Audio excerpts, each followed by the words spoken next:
কাহিনীর শুরুতেই আমরা যে সুন্দর মেয়েটাকে দেখতেছি ওর নাম হয়েছে এলিস আর বয়স 40। এলিস 8 বছর ধরে প্যারিসের এক ম্যাগাজিনে কাজ করে। ও নিজের কেরিয়ার গড়ার জন্য পুরো সময় ব্যস্ততায় পার করে, কিন্তু ও একটা ভালো ফ্যাশনার হওয়ার কারণে অনেকের জীবনে কাল হয়ে দাঁড়াইছে, যে কারণে 4 বছর ধরে ওর প্রমোশন হইতেছে না। অ্যালিসের ওর হাজব্যান্ডের সাথে ডিভোর্স হয়ে যায়। ও ওর ছোট মেয়ের সাথে থাকে। অ্যালিস কাজের জন্য ওর মেয়েকে বেশি সময় দিতে পারে না। ও কাজে যাওয়ার সময় ওর মেয়েকে ওর বোনের বাসায় রেখে যায়। অ্যালিস ওর জীবনে একা, আর ওর নিজের জন্য ওর সময় নাই। অ্যালিস ওর কোম্পানির কামের জন্য ব্রাজিল যায়, আবার ওই কাজ শেষ করে ফ্লাইটে প্যারিস এসে পড়ে। তখন ওর সাথে ইয়াং এক পোলার মিট হয়। ওর নাম এডাল, বয়স 20 বছর। ছেলেটি একটি কলেজে পড়ে। এডালের সিট পড়েছে কর্নারে, কিন্তু ওইখানে ওর বসার সমস্যা হয়। এই জন্য ওর বিজনেস রুমে অ্যালিসের সাথে বসায়। এডার প্রথমবার বিজনেস রুমে বসে অনেক খুশি হয়, কিন্তু অ্যালিস চুপ করে ল্যাপটপে কাজ করতেছে। ল্যান্ডিংয়ের সময় প্লেন কেঁপে ওঠার কারণে অ্যালিস ভয় পায়। অ্যাডামের হাত শক্ত করে ধরে। এটা দেখে অ্যাডাম মনে মনে অনেকটা খুশি হয়, কারণ প্রথমবার কোনো মেয়ে ওর হাত ধরল। কিছুক্ষণ পর বিমান ল্যান্ড করে আর অ্যালিস চলে যায়। অ্যাডাম ওর সাথে কথা বলতে চায়, কিন্তু অ্যালিস বাই বলে চলে যায়। পরে অ্যাডাম দেখে অ্যালিসের পেনড্রাইভ সিটের নিচে পড়ে আছে। ওইটা ফিরিয়ে দেওয়ার জন্য এয়ারপোর্টের বাইরে এসে পড়ে, কিন্তু অনেক দেরি হয়ে গেছে। অ্যালিস ওর বোনের গাড়িতে বসে চলে যায়। অ্যাডাম শুধু তাকিয়ে দেখে। গাড়িতে বসে অ্যালিসের বোন একটা ছেলের কথা বলে ছেলেটা ডক্টর, তোমার ওর সাথে মিট করা উচিত। কিন্তু অ্যালিস বিয়ে করতে চায় না। এই জন্য ওর বোন বেজার হয়ে যায়, আর ওর বোন চায় ওর ভালো একটা জায়গায় বিয়ে হোক, নতুন একটা জীবন শুরু করুক। এরপরে অ্যালিস অফিসে যায়, কিন্তু অফিসের কলিগদের খারাপ ব্যবহার ওর পছন্দ হয় না। ওরা ওর সামনাসামনি ওর সাথে খারাপ ব্যবহার করে। অফিসে একটি ছেলে বন্ধু আছে যে সবসময় অ্যালিসের সাপোর্ট করে।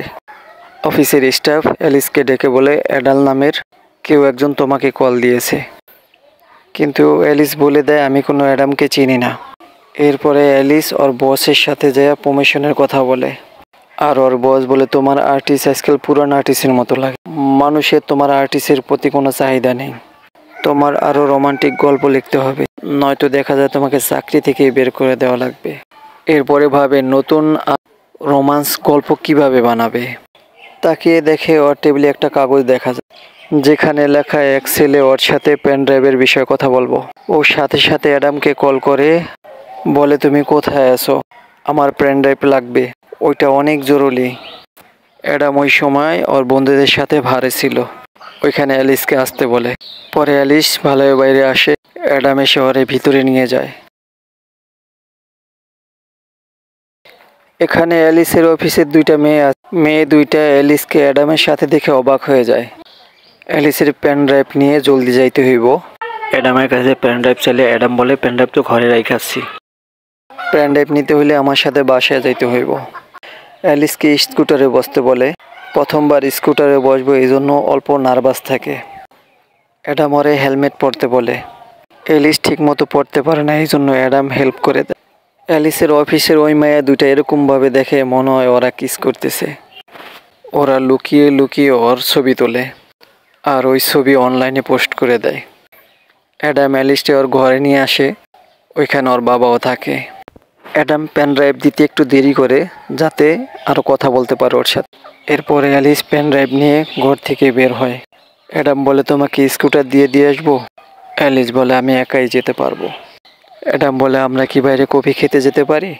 অ্যালিস কিছু বলে না, হাসি দিয়ে থ্যাংক ইউ বলে চলে যায়।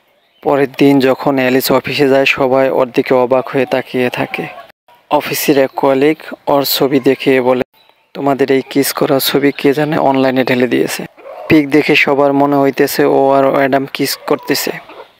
অ্যালিস বলতেছে এটা একটা ভুল ধারণা, এরকম কিছুই হয় নাই। কিন্তু অ্যালিসের বস দেখে অনেকটা খুশি হয়েছে। অ্যালিস বলে এমন কিছুই না, আর বস বলতেছে আমাদের তো এটাই লাগবে। ওই পোলা তোমার থেকে বয়সে অনেক ছোট, অনেক কিউট লাগবে তোমাদের দুজনকে। কেউ যদি ম্যাগাজিন দেখে অ্যালিস এক ইয়াং ছেলের সাথে রিলেশন করতেছে, তাহলে ওই ম্যাগাজিন ভাইরাল হয়ে যাবে। ও বলে তুমি এইভাবে ওর পিছে লাগা থাকো, তাহলে দেখবে একসময় আমাদের ম্যাগাজিন ভাইরাল হয়ে যাবে। অ্যালিস চিন্তা করে এই ঘটনাটা ওর বন্ধুর সাথে শেয়ার করে। ওর বন্ধু ওকে বুদ্ধি দেয় শুধু মানুষকে দেখানোর জন্য ওর সাথে অভিনয় করো। ও বলে তোমার বস যদি তোমারে ওর সাথে দেখে তাহলে তোমারে প্রমোশন দিবে। কিন্তু কারো ভাবনা নিয়ে খেলা করা ঠিক না। অ্যালিসের মাথায় শুধু প্রমোশনের চিন্তা। এই জন্য ও বেশি কিছু না ভাইবা নিজের কেরিয়ার আগে বাড়ানোর জন্য চেষ্টা করতেছে। পরের দিন অ্যালিস অ্যাডামের সাথে মিট করে একদম নিউ লুকে। ওরে দেখে অ্যাডাম ওর উপর থেকে চোখ সরাইতে পারে না। অ্যালিস ওর সাথে অভিনয় করতে থাকে আর দুইজনে একসাথে গল্প করতে থাকে। অ্যাডামের বিশ্বাসই হয় না অ্যালিসের সাথে। রাতে অ্যালিস অ্যাডামকে কল করে এক বাড়ি নিয়ে যায়। ওইখানে ওর সব বন্ধু বান্ধব থাকে। সবাইকে দেখায় 20 বছরের ছোট এক ছেলের সাথে সম্পর্ক করে। এরপরে অ্যালিসের এক কলিগ অ্যালিসের কাছে আইসা দাঁড়ায়, তো ভাবে ওকে টাচ করে, কিন্তু এটা অ্যাডামের পছন্দ হয় না। অ্যালিস সব কিছু হাইসা উড়াইয়া দেয়। এরপরে লোকটা এখান থেকে চলে যায়। অ্যাডাম আর অ্যালিস দুইজনে কথা বলতে থাকে। কখনই ভাবি নাই তোমার সাথে এইভাবে মিট হবে। অ্যাডাম জানে অ্যালিসের তালাক হয়েছে আর ওর একটা মেয়েও আছে, কিন্তু এতে ওর কোনো সমস্যা নাই। অ্যালিস বলে আমাদের দুজনকে ভালোভাবে জানতে হবে। তখনই ওর বোনের কল আসে আর বলে আমি ওই ডক্টরকে বাসায় আসতে বলছি, তুমি জলদি বাসায় এসে পড়ো। অ্যালিস যেতে চায় না, বোন মনে কষ্ট পাবে, এজন্য অ্যাডামকে মিথ্যা কথা বলে আমার মেয়ের শরীর খারাপ। এটা শুনে অ্যাডাম প্রেশান হয়ে যায়। ও জলদি ট্যাক্সি ডেকে আর অ্যালিসকে ওই ট্যাক্সিতে বসিয়ে দেয়। এটা দেখে অ্যালিসের মনে হয় অ্যাডাম ওকে অনেক কেয়ার করে। এরপরে অ্যালিস ওর বোন জামাই আর ডাক্তারের সাথে ডিনার করে। অ্যালিস বার থেকে ড্রিঙ্ক করে আসে, এই জন্য ডাক্তারকে উল্টাপাল্টা প্রশ্ন করতে থাকে। এতে ডক্টরের খারাপ লাগে, এই জন্য এখান থেকে চলে যায়। যেখানে অ্যালিসের চিন্তা ভাবনা সবসময় বস ওর উপরে খুশি হইয়া ওরে প্রমোশন দিয়ে দেখ। এরপরে অ্যাডামকে ও এক ফ্যাশন শো মে লইয়া যায়, যেখানে ওর কোম্পানির সিইও আর বস থাকে। শো চলাকালীন এক মডার্ন স্লিপ করে পড়ে যায়। এইটা দেখে অ্যাডাম ওরে উঠানোর জন্য আগে বাড়ে। সিইওর অ্যাডামের এই ব্যবহার অনেক ভালো লাগে। শো শেষ হওয়ার পরে অ্যাডাম আর অ্যালিস পার্টিতে ড্রিঙ্ক করে আর ডান্স করার সময় দুইজন অনেক কাছাকাছি এসে পড়ে। কিন্তু কিছু হওয়ার শুরুতেই দেখে এক মাইয়া অগো ফটো তুলতেছে। এটা দেখে অ্যালিস অ্যাডামের হাত ধইরা ওরে বাইরে লইয়া যায়, স্কুটারে বসে আর ঘর পর্যন্ত দিয়ে আসে। এখানে এমন একটা মোমেন্ট আসে, অ্যাডাম অ্যালিসকে কিস করার অনুভূতি। পরে অ্যালিস পিছন দিকে সরে যায়, চুপচাপ ঘরে চলে যায়। কিন্তু অ্যাডামের মনে হয় অ্যালিসকে কিস করার সুযোগ মিস হয়ে গেল, এই জন্য অ্যালিসের ঘর পর্যন্ত আসে। এখানে এসে বুঝতে পারে ওর মেয়ে ওর খালার বাসায়। অ্যাডাম অ্যালিসকেও থামিয়ে রাখতে পারে না, কিস করে ফেলায়। পরের দিন সকালে অ্যালিসের পিছনের এই রাতের জন্য অনেকটা খারাপ লাগে। ও অ্যাডামকে বলে তুমি ঘর থেকে চলে যাও, কিন্তু বাইরে অনেক বৃষ্টি হইতেছে, এই জন্য বৃষ্টি থামার আগ পর্যন্ত অ্যাডাম ঘরেই থাকবে। তখনই অ্যালিসের বোন আর মেয়ে ঘরে চলে আসে। অ্যালিস বলে এটা আমার অফিসের কলিগ। অ্যাডামের হাতে কিছু ফাইল ধরিয়ে দেয়। যখনই ওই দরজার বাইরে যায়, অ্যালিস ওরে দাঁড়া করে কিস করে। এ থেকে আমরা বুঝতে পারি অ্যালিস অ্যাডামকে পছন্দ করে ফেলাইছে। ওর সাথে থাকতে ওর ভালো লাগে। যে অভিনয় সবাইকে দেখানোর জন্য করতেছে, ওটা এখন বাস্তবে পরিণত হইতেছে। এরপর থেকে অ্যালিস আর অ্যাডাম একসাথে ঘোরে। অ্যাডাম ওকে সারপ্রাইজ দেয়, ওরে ঘুরতে নিয়ে যায়। এগুলো অ্যালিসের ভালো লাগে। অ্যালিসের মনের মধ্যে গভীর প্রেমের চিন্তা ভাবনা শুরু হয়ে যায়। দুজনে একসাথে থাইকে অনেক খুশি হয়। একদিন অ্যাডাম অ্যালিসকে বলে তুমি অনেক সুন্দর দেখতে। বলে তুমি তো অনেক সুন্দর, তবে তুমি আমারে পছন্দ করছো কেন? এর জবাব অ্যালিসের কাছে নাই, কারণ হয়তো লাভের জন্য প্রেম করছে। কিন্তু সত্য সত্যি অ্যাডামের সাথে প্রেম হয়ে গেছে। এরপরে অ্যালিসের কাজে প্রমোশন মিলে যায়, তাতে অনেক বেশি খুশি হয়। এরপরে ওই অ্যাডামের কথা ভাবতে থাকে, কি ওদের এই রিশতা কি সবসময় থাকবে? যখন ওই অ্যাডামের সাথে মিলে অ্যাডাম ওকে বলে আমি তোমারে অনেক ভালোবাসি, আমি তোমারে বিয়ে করতে চাই। এটা শুনে অ্যালিস অবাক হয়ে যায়। অ্যালিস বলে আমরা দুজন অনেক আলাদা, আমি তোমার থেকে 20 বছরের বড়, তোমার এখনও তোমার জীবনে অনেক কিছু করা বাকি। অ্যালিস বলে আমি তোমাকে ভালোবাসি, কিন্তু আমার জীবনে অনেক কিছু এখনও বাকি, আমার মেয়ে, আমার কাজ। এভাবে আমরা একসাথে থাকতে পারবো না। মানুষ আমাদের এই রিশতা দেখলে কি বলবে? ও বলে এটাই বেটার হবে আমরা এখানেই থেমে যাই। অ্যালিস ওখান থেকে চলে যায়। অ্যালিস জানে অ্যাডামকে প্রমোশনের জন্য ব্যবহার করছে, কিন্তু এখন ওর ভিতরে সত্য সত্য ভালোবাসা সৃষ্টি হয়েছে। ও আর সাথে থাকতে চায়, কিন্তু নিজের কাজ আর সমাজের জন্য ও অ্যাডাম থেকে দূরে চলে যায়। অ্যালিস অ্যাডাম থেকে আলাদা হইয়া নিজের অনেক একেলা মনে হয়। অ্যাডাম রে ভোলা ওর জন্য অনেক মুশকিল হয়ে পড়ে। সেম অ্যাডামেরও ওরে ভোলাটা অনেক মুশকিল হয়ে পড়ে। অ্যাডামের পিতা বলে, যখন আমি তোমার মতো ছিলাম তখন আমারও ভালোবাসা হয়েছিল। এসব জীবনে স্বাভাবিক আসে যায়। কিছুদিন পর অ্যালিসের অফিস সিইও ম্যাগাজিনের কাভার ফটো দেখতে আসে, কিন্তু ওর কাভার ফটো পছন্দ হয় না। সিইও নয়া কিছুর কথা চিন্তা ভাবনা করে। তখনই ওর নজর অ্যালিসের ল্যাপটপের দিকে পড়ে।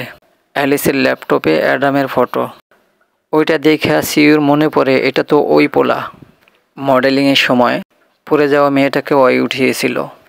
উনি চায় অ্যাডাম ওনার অফিসের নতুন মডেল হোক, কিন্তু এটা শুনে অ্যালিসের ভালো লাগে না। কিন্তু বস বলছে ওই কথা তো ওনার মানাই লাগবে। এরপরে অ্যালিস অ্যাডামকে মেসেজ করে, আর অ্যাডাম মন ভেঙে মজনুর মতো ঘরে বসে থাকে। ও অ্যালিসের কল মেসেজ রাগ আর ক্ষোভে জবাব দেয় নাই। এরপরে অ্যালিস ওর ঘরে চলে আসে, বলে তোমার সাথে সম্পর্ক শুরু করতে চাই, কিন্তু তোমার ম্যাগাজিনের জন্য মডেল হইতে হবে। সুন্দর মেয়েদের সাথে কাজ করার সুযোগ পাবে, আবার টাকাও কামাতে পারবে।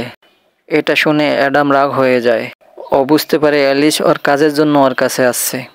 অ্যাডাম বলে, আমি তোমার সাথে মিলতে চাই, ভালো হইব আমরা কখনোই যদি না মিলি। ওইদিকে ম্যাডামের ফটোশ্যুট হইতেছে, সবাই অ্যাডামের আসার অপেক্ষায়। অ্যালিসের মনে হয় অ্যাডাম না আসলে ওকে চাকরি থেকে বের করে দিবে। তখনই অ্যাডাম সেখানে এসে পড়ে, কারণ অ্যালিসকে ওই ভালোবাসে। এরপরে অ্যাডামকে শ্যুটের জন্য প্রস্তুত করে। অ্যালিসের বন্ধু আসে ওর কাছে মাপ চায় আর বলে, আমি ওকে বলছিলাম তোমার সাথে সাজানো নাটক করার জন্য, যাতে ওর প্রমোশন মিলে। অনেক কষ্ট পায়। অ্যালিসের প্রেয়ার নাটক ছিল। এরপরে সবার সামনে অ্যালিসকেও কিস করে। ম্যাডাম তার ফটোশ্যুট করে, কিন্তু এসব কিছু তার জন্য নতুন কিছু মনে হয়। ও ঠিক মতো পোজ নিতে পারতেছে না। ফটোগ্রাফ বারবার ওকে শিখিয়ে দিতেছে। এরপরে অ্যাডাম রাগ হয়ে ওখান থেকে চলে যায়। তখনই অ্যালিস ওকে বোঝানোর জন্য আসে, আর অ্যাডাম বলে, আমি তোমার মন থেকে ভালোবাসছি, আর তুমি লাভের জন্য আমাকে ব্যবহার করছো। এতে অ্যালিসের অনেকটা খারাপ লাগে, আর ওর বসও ওকে চাকরি থেকে বরখাস্ত করে। অ্যালিস পুরোপুরি একলা হয়ে যায়, আর ও অ্যাডামরে ভুলতে পারে না। ওর ইয়াদ সবসময় ওর একা দেয়। অ্যালিস বুঝতে পারে সামনে ওর সুন্দর একটা ভবিষ্যৎ আছে। এই জন্য অ্যাডামের কলেজ যায় অ্যালিস, আর সবার সামনে বলে, আমি আমার ভবিষ্যতের জন্য সব ভাবনা ছেড়ে দিছি। আমার কিছু যায় আসে না সমাজ আমাকে কি বলল। আমি তোমার ভালোবাসি আর তোমার সাথেই থাকতে চাই। এরপরে অ্যাডামের কাছ থেকে ক্ষমা চায়। এরপরে অ্যাডাম ওকে মাফ করে দেয়। দুইজন হাসি খুশিভাবে জীবনযাপন করে।